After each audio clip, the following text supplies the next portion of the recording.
A paz e a graça seja na vida de todos. O nosso estudo hoje está no livro de 1 Samuel, no capítulo 11. Saul derrota os amonitas, ou os amonitas vêm contra o povo de Israel e Saul os derrota. Mais ou menos um mês depois, Naás, o rei dos amonitas, marchou contra a cidade de Jabes, na terra de Gileade. O exército de Naás cercou a cidade e os homens de Jabes lhes disseram: "Vamos fazer um acordo e nós o aceitaremos como chefe." Naás respondeu: "Eu faço um acordo, mas com a seguinte condição: furarei o olho direito de todos vocês e assim humilharei todo o povo de Israel." Os líderes de Jabes disseram: "Dê-nos 7 dias para mandar mensageiros por toda a terra de Israel. Se ninguém vier nos ajudar, então nos entregaremos a você." Esse rei dos amonitas, ele cercou Jerusalém por um dos lados que eles tinham pela frente Jabes, a cidade, o povo de Jabes. E me parece assim que eram um povo pequeno, frágil, fraco, e ficou muito amedrontado com as ameaças do rei amonita. E eles disseram: "Olha, nos dá 7 dias, vamos buscar gente para nos socorrer, para nos ajudar, somos um povo fraco, pequeno." E o rei dos Moabitas, ele não tinha misericórdia não. Ele falou: "Eu faço um acordo com vocês, mas se vocês não conseguirem ajuda, nós vamos furar o olho direito de todos." Nós vemos aqui algo que colocou terror na vida, do povo de Jabes. E outro ponto é ver que o rei amonita não tinha compaixão nem misericórdia nenhuma. A intenção não era só saquear, não era só tomar a cidade, a intenção é ver mesmo o sofrimento das pessoas. É pena a gente imaginar que hoje ainda há pessoas assim, que não quer só conquistar, só subir em cima do outro para conquistar, mas que quer mesmo ver o sofrimento dos outros. Infelizmente, o ser humano tem muito disso no seu coração. Os mensageiros chegaram a Gibeá, onde Saul morava.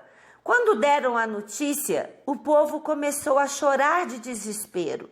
Naquela hora, Saul vinha chegando do campo com o gado e perguntou: "O que foi que houve? Por que todos estão chorando?" Eles lhes contaram o que os mensageiros de Jabes tinham dito. Quando Saul ouviu isso, o Espírito de Deus o dominou e ele ficou furioso. Pegou 2 bois, cortou em pedaços e mandou-os por meio de mensageiros a toda a terra de Israel, com a seguinte mensagem: "É isso que acontecerá com os bois dos que não seguirem Saul e Samuel na batalha." O povo de Israel ficou com medo do que o Senhor poderia fazer. E então todos vieram com um só pensamento para seguir Saul. Saul os reuniu e os levou de Bezeque. Havia 300.000 homens de Israel e 30.000 homens de Judá. Me parece, aqui a gente percebe, aliás, um povo muito desunido e insensível à dor do outro, dos seus próprios irmãos, de uma tribo para outra tribo das 12 tribos. Porque quando o Espírito de Deus vem sobre Saul e ele se enche de poder, mas esse poder trazendo sobre ele uma ira, uma raiva, uma indignação.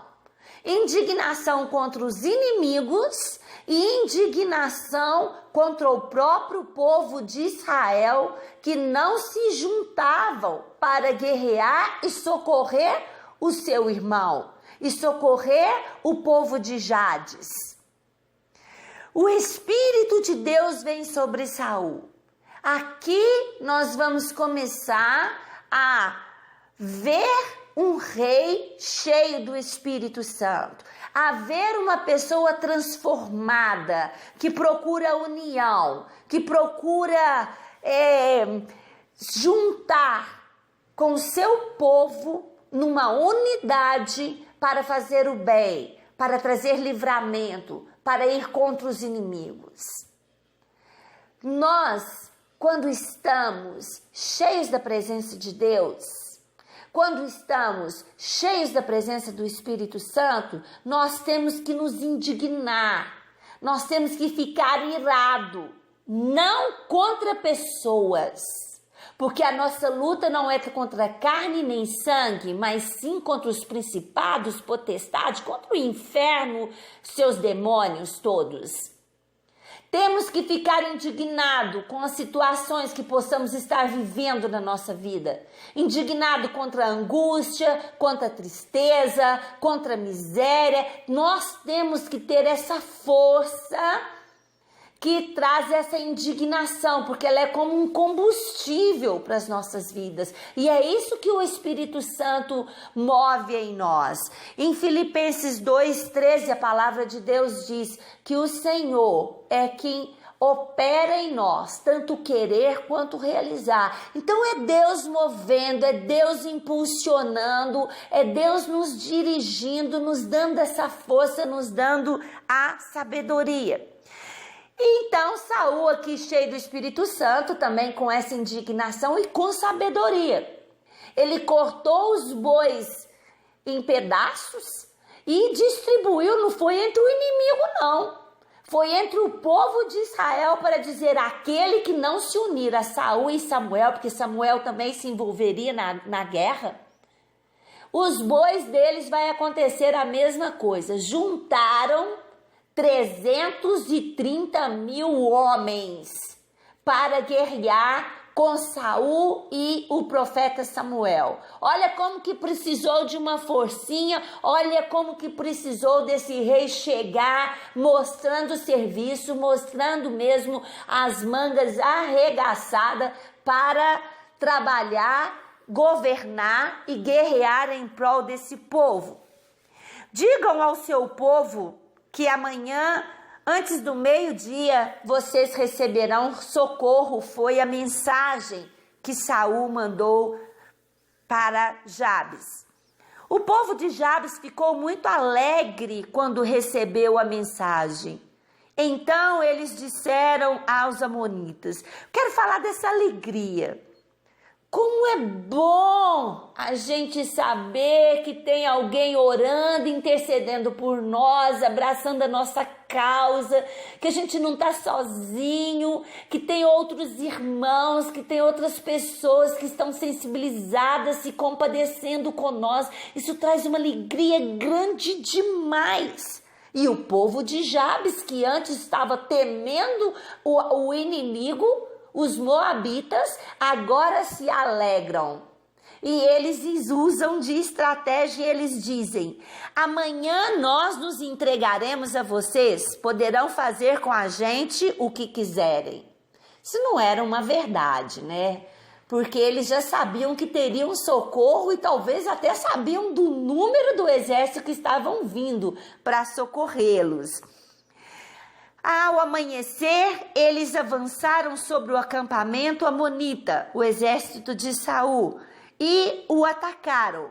Antes, Saul divide os 330 mil homens em 3 grupos. Aí já vem as estratégias de guerra que nós devemos também ter na nossa vida. Nós temos que saber quem é o nosso inimigo. Nós temos que saber como combater o nosso inimigo. Saul divide o exército em 3 e de uma só vez vai contra os inimigos. eles avançam sobre o acampamento amonita e os atacaram sobre lá pelo meio-dia haviam massacrado os inimigos, e os que escaparam se espalharam, cada um fugiram para um lado. Foram massacrados os inimigos por causa da unidade do povo, por causa de um rei que estava cheio do Espírito Santo, um profeta cheio de Deus e cheio do Espírito Santo, estratégias de guerra, estratégias para trazer unidade para o povo. O inimigo foi morto e aqueles que sobraram ficaram tão atordoados que não sabem nem para que lado fugiram. Não houve unidade deles mais para fugir. Então o povo de Israel disse a Samuel: onde estão as pessoas que disseram que Saul seria o nosso rei? Traga essa gente aqui, que nós a mataremos. Mas Saul respondeu: ninguém será morto nesse dia, porque hoje o Senhor Deus deu a vitória ao povo de Israel. E Samuel disse ao povo: vamos todos a Gilgal, e lá confirmaremos Saul como nosso rei. Então foram todos a Gilgal, e lá no lugar sagrado fizeram de Saul seu rei, ofereceram sacrifícios de paz, e Saul e todo o povo de Israel festejaram os acontecimentos. Então Deus escolheu Saul, Deus mandou Samuel ungir Saul, e Samuel apresenta Saul para o povo. Mas houve uma divisão, houve uma parte do povo que não acreditava em Saul e que Saul era escolhido por Deus e que poderia governar sobre eles. Neste momento aqui é lembrado sobre a oposição ao governo de Saul, depois dessa guerra, desse massacre, de ser percebido por todo o povo de Israel. Então mandaram chamar a oposição para que Saul mandasse matar aqueles homens. E Saul agora tem uma atitude nobre, uma atitude de quem é cheio do Espírito Santo. Ele fala com eles: olha, não me interessa a oposição. Hoje o poder de Deus foi manifesto, os guerreiros inimigos foram mortos, só vamos celebrar. Eu não tenho que me vingar de quem foi contra o meu governo. Houve aqui uma atitude de liberar perdão para aquelas pessoas que se colocaram contra o governo de Saul. E o rei podia fazer o que quisesse, né? E nesse capítulo ele mostra que ele realmente foi escolhido por Deus, que ele realmente foi ungido e agora ele tem 100% da aprovação do povo. Provérbios 14, 28 diz que não existe rei, senão existe súditos. É uma lembrancinha aqui, mas não existe pastor, se não existe ovelhas. Título é meramente algo assim muito superficial. Só existe pastores porque existe ovelhas para serem pastoreadas. Só existe o rei, governo, porque existe súditos, existem pessoas para serem governadas. E isso que nós trazemos aqui hoje. Saul mostrou que ele era uma pessoa competente. E agora há uma unidade entre o povo. Agora sim, o povo elegeu Saul rei. Depois que ele mostra serviço, depois que ele mostra capacidade, que ele mostra que ele é ungido de Deus, que ele mostra que é escolhido de Deus, o povo o aclama, o povo o recebe e faz uma festa em prol disso. E muito marcante neste capítulo é essa atitude de Saul. Ele poderia querer aniquilar aquela oposição, ele tinha todo o poder para isso.